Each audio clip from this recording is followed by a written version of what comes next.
Is China about to take over gaming? What? Well, if games like Black Myth Wukong and Phantom Blade Zero continue to release, it just might. Or at the very least, show the gaming industry a huge untapped market. With the China Hero Project Initiative and other teams from the East diving deep into the console and PC gaming space, gamers across the world are curious about how these projects will turn out. Well, we here at Direct Gaming got the amazing opportunity to play and record the demo for Phantom Blade Zero over at the Tokyo Game Show convention this past weekend here on September 26, 2024. And while this demo has been shown off over the last couple of months, we wanted to go over what we got to play and answer some big questions, including how does the game run, did the promises shown in the announcement trailer translate into actual gameplay, and of course, is it just a fun game? I'm Tallen with Direct Gaming. If you enjoy these type of breakdown videos, discussions on all games along with guides and streams, consider hitting that like button, sub to the channel to help us reach our goal of 10,000 subs. With all that being said, let's get started.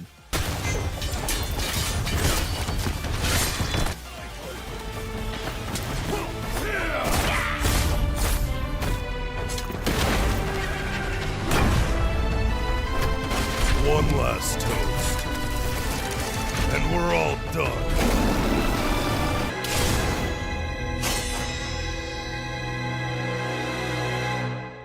If you have not been in the loop with gaming news, and no, I'm not talking about Twitter since it's nothing but complaining about mid-gen consoles and Ghost of Yotei, then you might have missed the push that has been happening from China to enter the gaming landscape. And no, I am not talking about the mobile games. Those have been a thing for quite a while now. No, I'm talking about things like the China Hero Project and other development teams wanting to create games for platforms like PC, PS5, and Xbox. The China Hero Project, for example, is a PlayStation mentoring and supportive initiative for China-based developers, helping them create incredible games that reach a global audience. Basically, PlayStation is providing a team with development, publishing, and marketing support. We have even seen this already with games like Stellar Blade, which was a partnership with developers in South Korea, while Black Myth Wukong was with Game Science over in China. Some examples of games from this particular project include Awakening Astro Blade, Lost Soul Aside, XL Edge, and more. And while games like Black Myth Wukong and Phantom Blade Zero are not part of this particular project, PlayStation seems to be investing in these types of projects to break into that particular market. I mean, Wukong itself sold over 20 million in a few weeks, and that was Game Science's first console game ever. While obviously not perfect, performance and other things for such an example, the game is super fun. And if you yourself are having trouble with some of the boss fights in that particular game, you can go ahead and check out our full depth guides on the bosses here. Sorry, shameless plug, had to do it. So based off the sales of Black Myth Wukong, it's pretty obvious that there's a huge untapped market over in the East. And while some of these games are still years away, another game that players are curious about is the above mentioned Phantom Blade Zero. According to the promotion material, it is a new action RPG featuring a deep and dark art style, fast-paced combat, and a fictionist world-blending China martial arts and steampunk. However, similar to Wukong, the announcement trailer has many questioning if it can even do half of the things it's advertising. If you've been involved in any way with games over the last 10 to 15 years, you know how many trailers have advertised something only for the final product to be a shell of that. Well, lucky for you, I was able to attend the first day of Tokyo Game Show, and I got to record over 45 minutes while playing the game. This demo was not long by any means, but I could go back through the demo a couple of times, testing everything out that I possibly could. There is no limitations. I could try new things like engaging in combat and really see if that flashy trailer stuff was in this demo or if it was all just simple marketing. So here's what we're going to do. I'm going to cover three big things. How does the game run/look? How is the combat and the gameplay? Meaning, can we really perform some of those crazy moves that we saw in the announcement trailer? And finally, how is the game? Is it fun? Is it worth playing? And will it be worth your money when it releases later on? Let's start with performance and how the game ran. When I got to the booth area where the demo was set up for Tokyo Game Show, there was about 15 or 20 base PS5s hooked up to a basic monitor. If I had to take a guess, I'd probably say 1080p 60 Hz. So there were no PS5 Pros trying to run this thing to make it look better or PCs. I hooked up my portable Elgato HD60X and hit start. Like I said before, there was no limit to what I could try. Right from the get-go, it was very easy to tell that this was a UE5 game. Yes, obviously, if you Google this game, it's going to tell you that it's made in Unreal 5, but a lot of people don't know that, or they don't look up that type of information. While from a distance the game can definitely look good, things like hair and clothing definitely have that kind of blurry texture you're probably used to seeing in any game made in this engine. You know, for example, like what we've seen in Stellar Blade or Wukong or anything else in that matter. Plus, this is running on a base PS5, so there's going to be some texture details that are not as fleshed out as you might see on a high-rigged NPC. Personally, when it comes to UE5, I'm still of the belief that while this can be a very good engine, I think it released too early, and when everyone started adapting it back in 2020, they didn't realize what kind of a strain it was going to put on systems, be it console or PC. Now, obviously, we don't have any of the equipment like Digital Foundry does to be able to look at every single frame of the demo, but from what I played, it definitely felt like it stayed at a solid 60 FPS during combat. Though I do need to mention that doing some actions like trying to perfect block attacks that are not the final attack in a particular enemy's combo feels a little bit sluggish sometimes. Again, this is a beta, so that's nothing that can't be fixed before its release in 2026. Quick side note on that release date real quick. YouTuber Joe Raptor got a chance to talk with the developers, and according to his breakdown from about a month or so ago, the plan to release this game is still fall 2026. But as we all know, with game releases, time will always tell. The game started development back in 2022, so 4 years is actually really not that bad compared to some other games that we've seen in the past.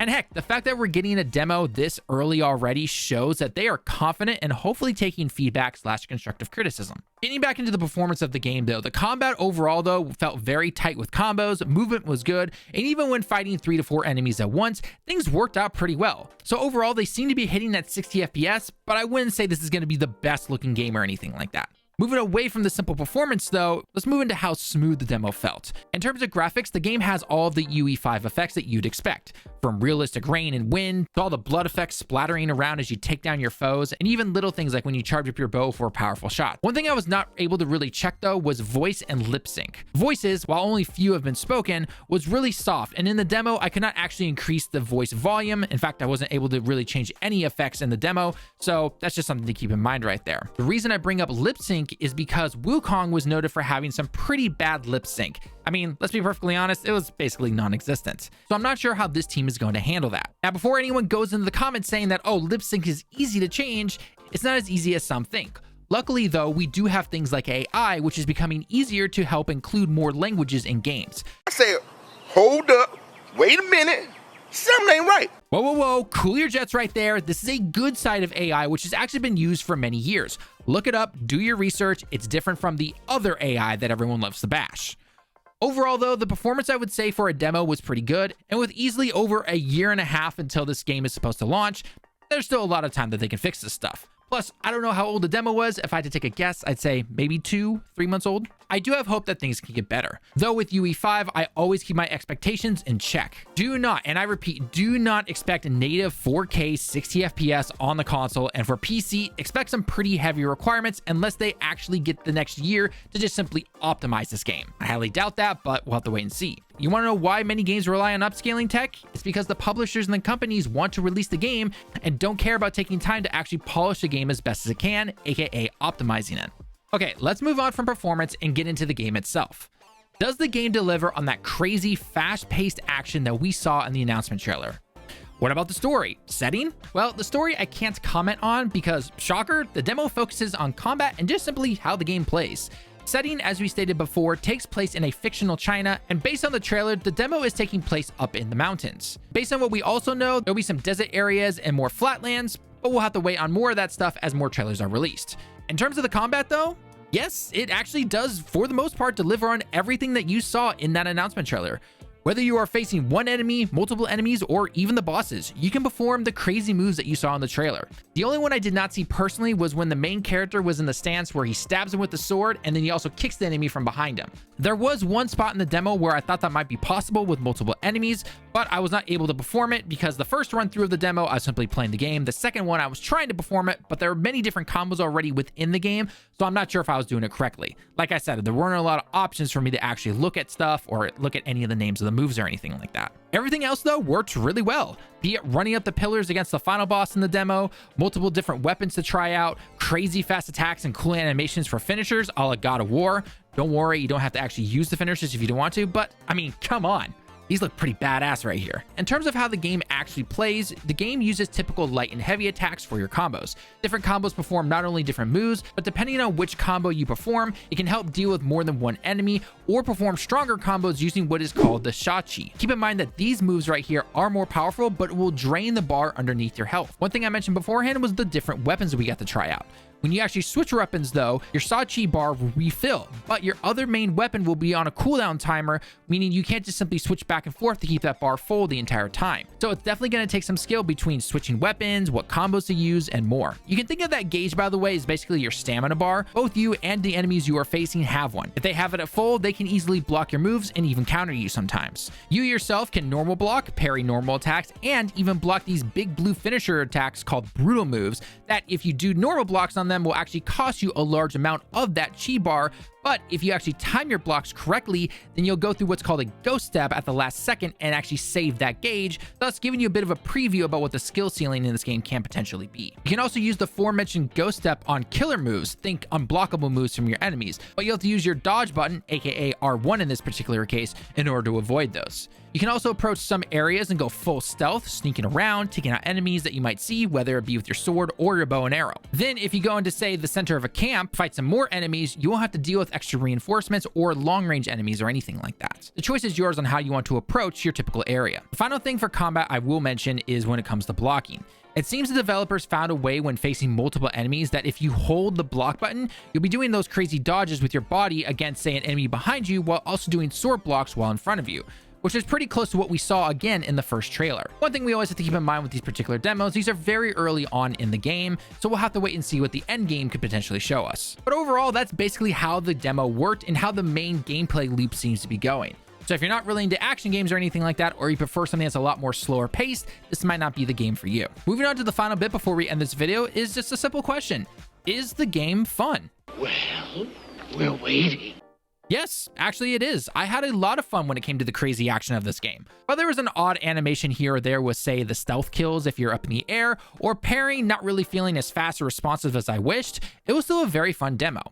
And to that point of parrying, by the way, not feeling as fast or fluid as I might want it to, this could be a very similar thing that we saw with something like Stellar Blade, but that got fixed right before the release, so we could see that happen here as well. Again, this game's not releasing until 2026, so they've got some time. One thing I absolutely loved in this demo though was trying out all the different weapons, including being able to fight this final boss in the demo right here. Some of the weapons that we got to use was really fun. In fact, speaking of that final boss in the demo that you might have seen in a trailer or two, he actually does have a one-hit kill move that will literally cut your head off if you're not ready to go. So this game is not going to be easy. Is it a Souls-like game? No, I don't personally think it is, but don't think it's going to be a pushover either. The movements looked really slick as I was playing the game, and the moves used by all the different weapons are just plain cool and fun to try out. The only thing I will say though that I mentioned beforehand that I am worried about is the performance, since this is a UE5 game, and who knows how well it's going to run. If you're interested in this game on PC, I would highly recommend 16 gigabytes of RAM minimum along with an SSD. If I had to take a wild guess on what GPU to have, I would say a minimum of a 2070. While a game like Wukong may say a 1660 for minimum GPU, let's be perfectly honest here. The 10 series, as great as they were, are not cutting it anymore with the UE5 game. And that hurts as someone who still has a 1080 in my second PC. Absolutely love that thing. I recommend picking up an AMD GPU if you're looking for good prices to performance, or if you have some extra cash to splurge, then maybe go for something like a 4070 Ti Super. This is personally my next GPU as I slowly build my next PC one part at a time, month per month. Plus, with new GPUs releasing almost every year, you could look at something like the 4070 or the AMD equivalent, and next thing you know, that thing will be pretty well within your budget, depending on how much money you have. All I'm saying is prepare for this thing to really rock your system. And for the base PS5, yeah, I'm not expecting much. There will obviously be upscaling, and hopefully the action can still stay at a solid 60 FPS while at least within combat. I'm easily expecting something like a 900p base, and then that will be upscaled. Shocker, I know, in 2024. As much as we would love for things to be at a native 4K or a native 1440p, with the way things work these days, it's just not the way it is. While upscaling does have some positives to it though, it is clear that some publishers try to take advantage of that by not being able to really optimize things perfectly. We'll have to wait and see though. Overall though, Phantom Blade Zero is shaping up to be a pretty fun game. Like I said, we don't know the release date exactly, except that it's supposed to be sometime in 2026, and it will be releasing on PS5 and PC. But now I want to ask you, how is Phantom Blade Zero looking to you? Do you plan on playing it? What does the game need to do in order to earn your money to get that purchase? I mean, heck, I didn't even get to mention or talk about the planned multiplayer that they're going to be having for this game, where you and others are going to be able to take down dungeons in other areas throughout the game. Think Rise of Ronin, basically. The main game is single player, but there are some fun multiplayer side stuff added on. We'll have to wait and see how they're going to deliver on that. Hopefully it'll be good. Time is going to tell how this game will turn out, but at the very least, I am hopeful. With that being said though, I'm going to end the video here. If you enjoyed the video, then consider hitting that sub and like button, as it tells us that you enjoy this type of content, and we will continue to improve our quality and deliver even better videos for you. Once again though, I've been Tallen with Direct Gaming. Thank you so much for stopping by. I hope you have a great day and week, and I can't wait to see you all in the next video or over on our live streams if you join us there, if you want to talk to us in the moments. Until next time everyone though, John A.